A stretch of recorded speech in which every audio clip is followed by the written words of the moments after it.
Hello everyone, welcome to our presentation. Today, Chelsea and I will be walking you through different managing the classroom environment techniques in regards to child behaviour management. Example 1 follows the 7 deadly habits from Glass's list. In this scenario, student Chelsea continues to talk to her fellow student Kevin, and the teacher uses different techniques from the 7 deadly habits to enforce rule in the classroom. These habits will appear on screen as they are used. Super seahorses. Can you see the seahorses? Can you spot a snout?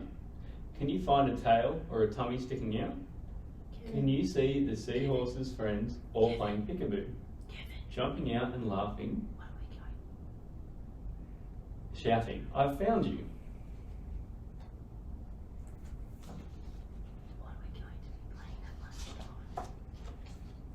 Fidgety fish and friends, swimming and skittering under the sea.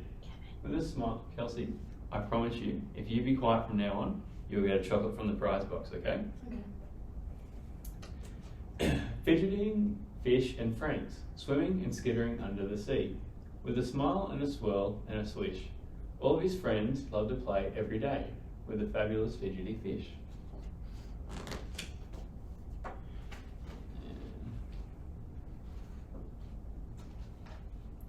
Swirly starfish, we are wonderful starfish.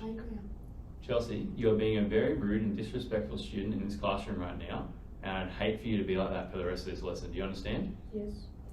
Okay. Swirly starfish, we are the wonderful starfish. We swirl and scamper about. We skip and we spin as the tide's coming in, then again as the tide's going out. Shiny snails. Shiny, honey. Chelsea, that is it. I am sick of your behaviour. Can you please either go sit in the corner and be quiet or get out of the classroom and wait for me to come out and talk to you? Okay. The following example is an acceptable scenario following Glass's 7 caring habits. Smiley shark. All sensible sharks agree. I'm silly as a shark can be. I giggle and grin, you tickle my fin, and wiggle my tail with glee. Chelsea, I understand that we've just come off lunchtime now and that you're still probably a bit, active and got that blood pumping. But if we can just settle down after lunch, I'd appreciate that. Thank you. Amazing anglefish. There are short fin fish, long fish, thin fish, fat fish, funny looking flat fish, dogfish, catfish. Some are very big, some are teeny weeny small. Can I be the one who is the prettiest of all? Clickety crab, my snip and claws go clickety clap. Chelsea, I trust that you can sit there and be patient for the final parts of this book. We haven't got much to go, only a few pages.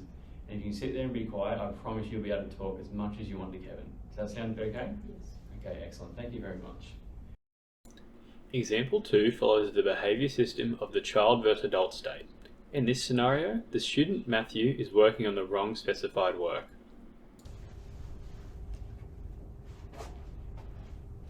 What are you doing, Matt? What are you meant to be doing? I don't know, Miss Edwards. Why would you be doing this in my classroom? I was bored, Miss Edwards. I don't think you should be doing this in my classroom. I'm very, very upset. Do you know even where to go now and do? Miss Edwards. You still don't know. Oh wow, Matthew, I can't believe you're doing this to me in my classroom. I'm sorry, Miss Edwards. I'm very disappointed. The next scenario follows the adult state in behaviour management. What are we doing here? I'm ordering my words. Oh. Well, what we're meant to be doing is going to page 2, and if you go to page 2 and have a look there, they're the instructions that we were just talking about. So you just have to reorder them so they are the same as the words on the board. Oh, okay. Thank you, Miss Edwards. It's okay.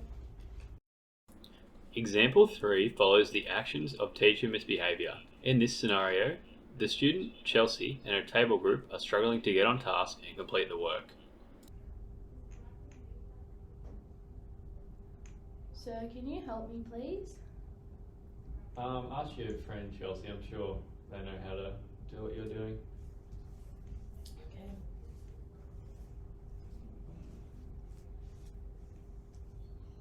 Sir, I really need help here. They don't know what to do either.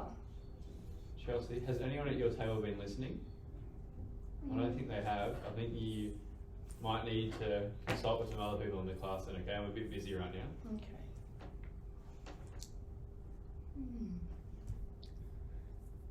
So we're really stuck here. Can you please help us? Chelsea, you're really starting to get on my nerves, okay? I'm really starting to get annoyed by your group, okay? Do you understand? Yes.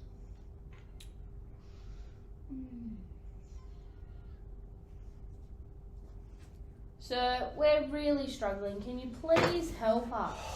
Chelsea, I am just sick of it, okay? Why don't you go stand outside? You have interrupted my time. I'm trying to talk to people and organise things and you're just interrupting me and I'm sick of it. So why don't you just stand up right now and go outside? Okay. The following example follows the acceptable response to this scenario.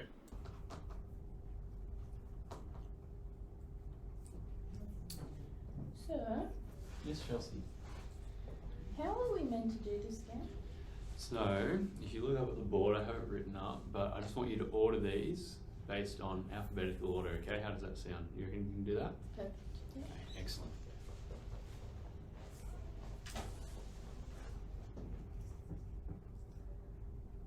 Is this right?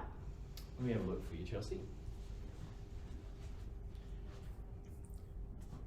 Yeah, you've done an excellent job so far. If you just reorder this section here, you'll be done. How does that sound? Thank you.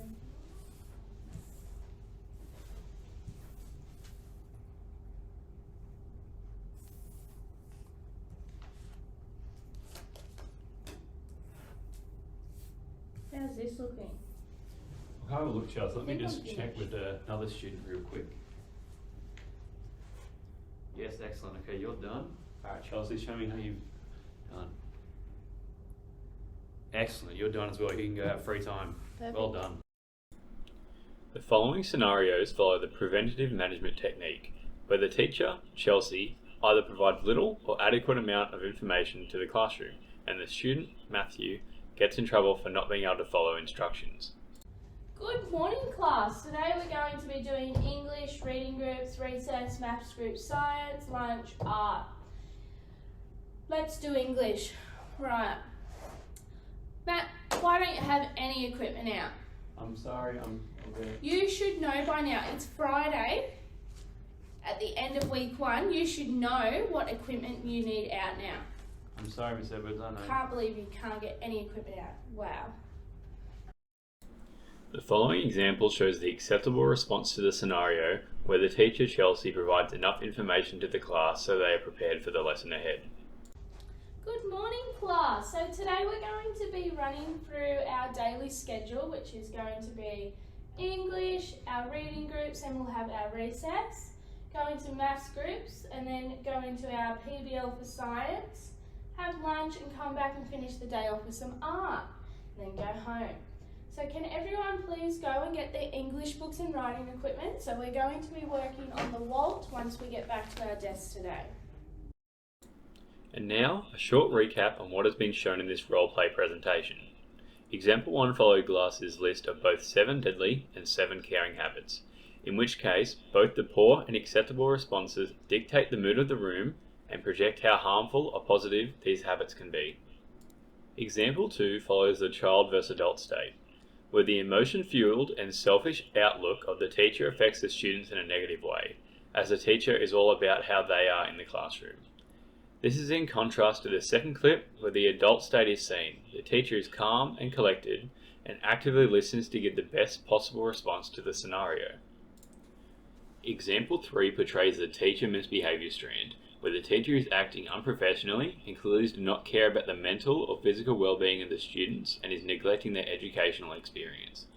This leads to the second section, where the teacher is working on schoolwork at the desk and is still actively looking around the classroom for students who need help and is immediate when they require it.